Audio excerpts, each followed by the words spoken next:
Greetings to all. My name is Tania Melissa Najartalero, and I'm going to present some of foundations of bilingual education and bilingualism.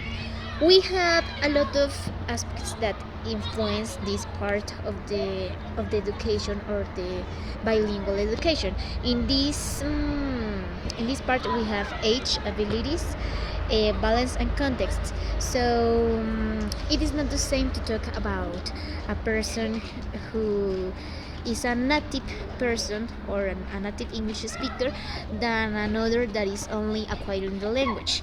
So we have receptive skills, that is listening and reading, and the productive skills, speaking and writing. In this case, it's more important speaking and reading, because thanks of this it depends the progress of learning of students. Now let's go into talk about incipient bilingualism, that is a person who talks an indigenous language and can express some phrases in Spanish but cannot keep a conversation.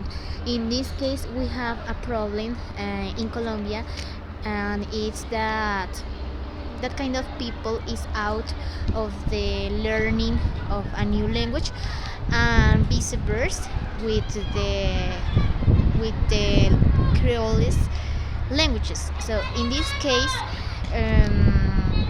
it's it's important to take into account the interculturalism and of course the biculturalism. So remember the difference between this.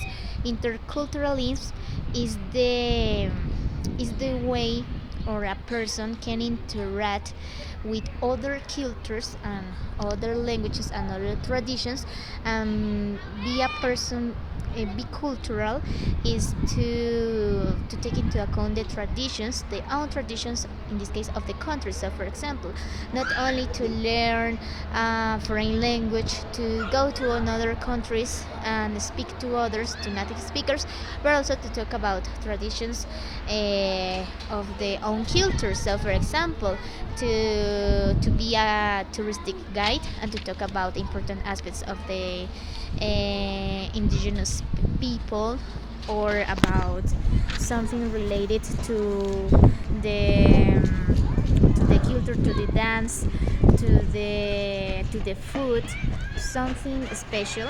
So make special people that is around us, right? Not only the foreign cultures.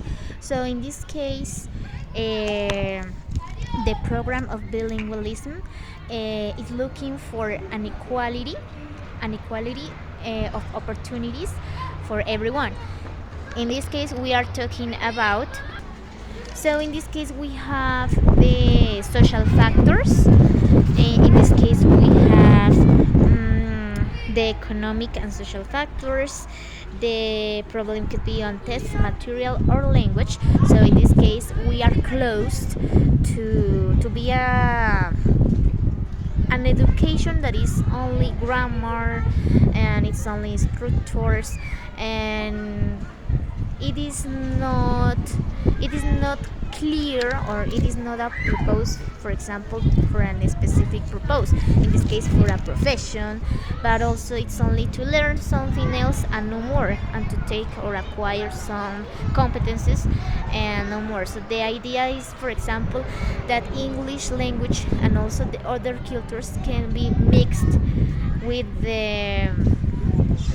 for example, to give classes about natural sciences, social studies, problematics related to Colombia, for example, the poverty, something like that, but in English, right? Not only focusing on books or on readings.